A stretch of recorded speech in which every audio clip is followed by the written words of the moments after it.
Today, I'm going to be talking about semantics versus syntax and the use of genuine proper names. First, I want to introduce Gottlob Frege, a critical founder in philosophy of language. A quote that I had taken from my philosophy of language class, or a slight variation of a quote, I should say, that I think really encompasses Frege's philosophy as a whole, is that words alone aren't always enough to express the intricate thought behind the communicated sentence. Semantic variability exists in each word that we express, and it is based on our collective life experiences. This is our sense of a word. So if I take an apple for an example, my unique sense of this is developed depending on my experiences with it. So I know it's a red fruit that's sweet, and I happen to enjoy it. A big part of Frege's philosophy is his two-tiered semantics, which is sense and reference. Sense being what I just said, the sort of unique experience that we have with the given object, and reference being what the sentence or what the sense actually picks out. That in this case would happen to be the apple. So to Frege, proper names express senses which pick out individuals. Regarding genuine proper names, such as a person, the sense that we have of that person is going to be different based on our experience with them. Even despite context clues, a sentence can have an entirely different meaning based on that fact alone. The same sentence can mean two completely different things to different people based on their own experience with that individual. So proper names are really a great way to express the concept of semantic variability because they're things that we are guaranteed to experience in a completely unique way. A hypothetical situation, it's a little bit dramatic, but I do think it does a good job showing how this can happen. So let's say I say Jim is so attractive because I remember him from high school, super healthy, great smile. But for the situation, let's say that I haven't seen Jim in about 5 years, and Jim has gotten into some bad stuff, we'll say drugs or something. My friend that I had just told Jim was very attractive to has recently seen him at a gas station where he was missing teeth, smelled terrible, but she isn't aware that I haven't seen him in so long. So she's probably thinking, how could I find him attractive now? So now my genuine expression of attraction towards Jim may be seen as an insult or sarcastic remark. Same sentence, but the meaning is completely different because our sense of Jim now is not the same, even though we're referring to the same person. Here's just a brief overview of Frege's identity puzzle. I took this screenshot from one of my lectures in philosophy of language class, which I will be putting in my references at the end of this video. I just thought it did a really good job of visually laying out the puzzle for understanding. Basically, the puzzling part about the situation or what we're trying to figure out is if we can switch out, we have two words that are referring to the same thing. In this case, phosphorus and Hesperus, which both refer to Venus, but one also has a dual meaning of the evening star, and the other is referring to the morning star. So what's in question here is whether if we replace phosphorus or Hesperus, will the sentence have a change in meaning? So one may think that wouldn't be possible. They're referring to the exact same thing. Why would it change the meaning? But Frege's solution actually lies in the sense in reference that we were just talking about. Hesperus and Phosphorus both refer to the same thing, which is the planet Venus, which is correct. However, my sense of the name being used, either Hesperus or Phosphorus, will change the sentence in meaning. Whether we're speaking of the morning star or the evening star is going to change the meaning of the sentence, even though we're still referring to Venus. Overall, this shows that the way we interpret language is going to be different based on our own unique life experiences and how we've sort of developed our own vocabulary based on those experiences. The meaning of the words are different to every single individual, at least in some amount of variability. The next person that I want to introduce is Kenneth Taylor. So he's going to kind of say that it's more important than just the reference or just the sense alone, that words all fit together to form the entire idea. And that's what's going to really generate the meaning of the sentence for Taylor. From there, inferences can be drawn about any single part of the sentence based on the context clues provided by the sentence or expression as a whole.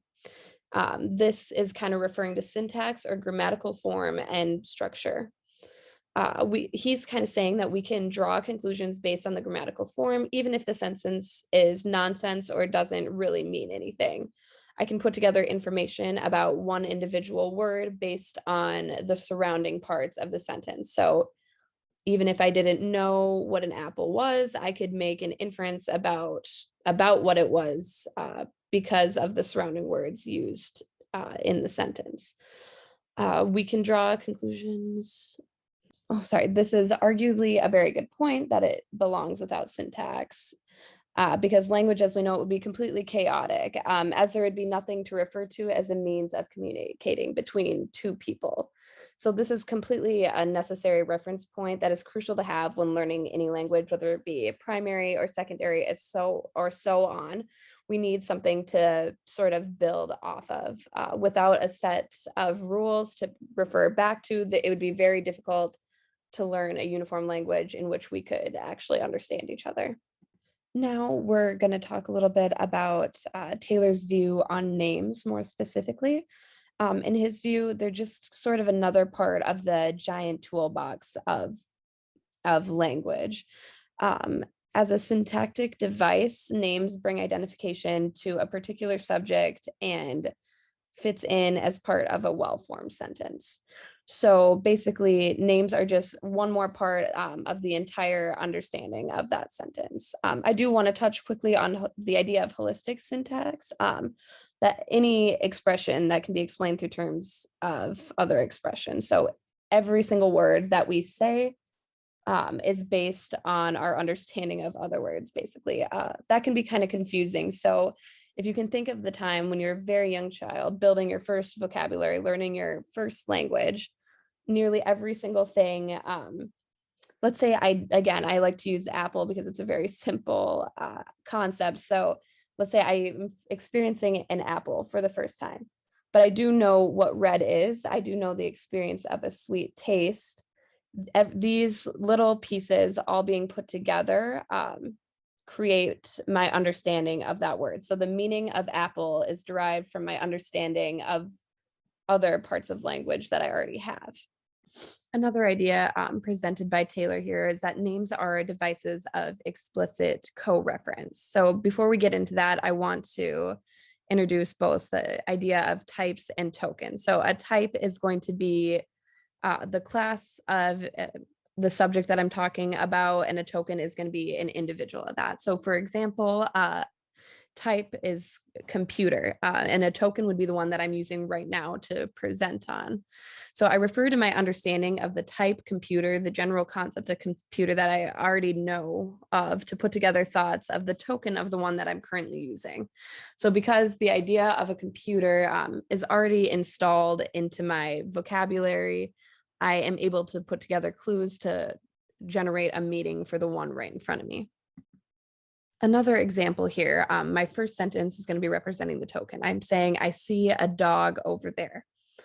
I would be scared if it, referring to the dog, which would be now a token of the type dog I originally had mentioned, got too close to me. Now that I've met her, another token, she, another token, is actually quite nice. So the it, her, and she, these are all tokens that I've come to understand by referring back to my initial understanding of the type dog.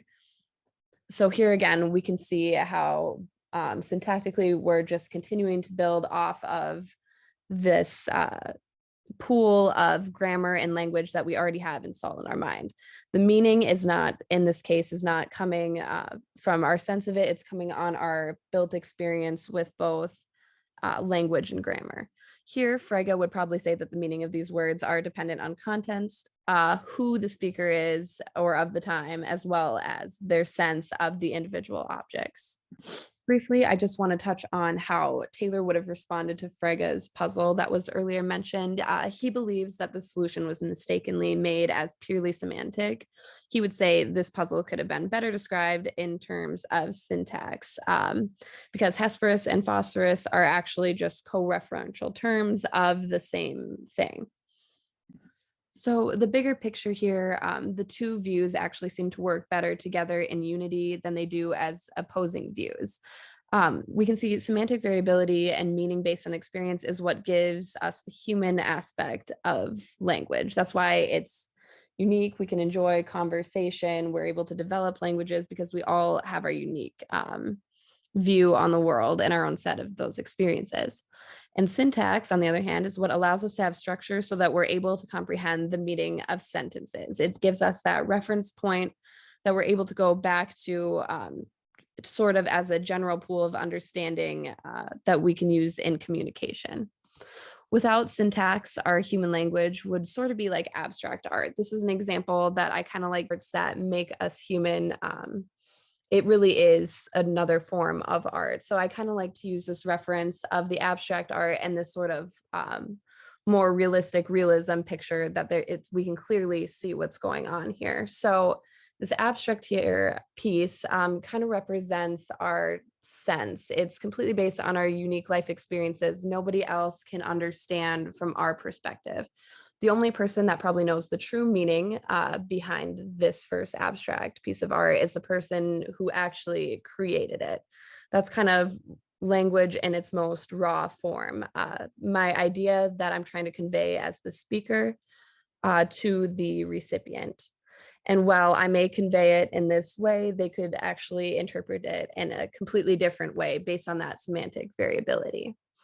And then if we look down here at the more realistic piece of art, I kind of think of this as syntax. It adds a lot of structure to it. With correct grammatical syntax, we're both able to get a good understanding of what's going on in this picture here. There still may be semantic variability. Maybe I know one of the people playing chess, so it changes my opinion on the art piece, but my friend, on the other hand, might have no idea who either of them. So although we have a slight variance in our understanding, we still can see that it's two men playing a game of chess. Much like with proper grammatical structure, we're pretty much able to get a good understanding of what the other person is trying to convey. So overall, I think that meaning really is the most important and fundamental component of language. If we were to compare the two views of both Frege and Taylor, I think most fundamentally, Frege has it correct in that the most important part here is the meaning and what we're trying to communicate to the other person. So yeah, bottom line, communicating the idea in mind of the sender is the reason why we have language in the first place. The meaning that the sender has in mind of the names that they choose to use is most important. These are the names that can have different meaning to them based on their life experience.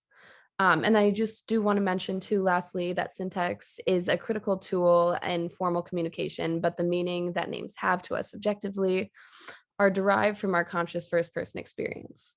That even without proper structure surrounding it for clarity, the meaning and thought behind the message still exists internally. And even with identical structure, the meaning of the sentence can still be perceived completely differently. And then finally, just some references.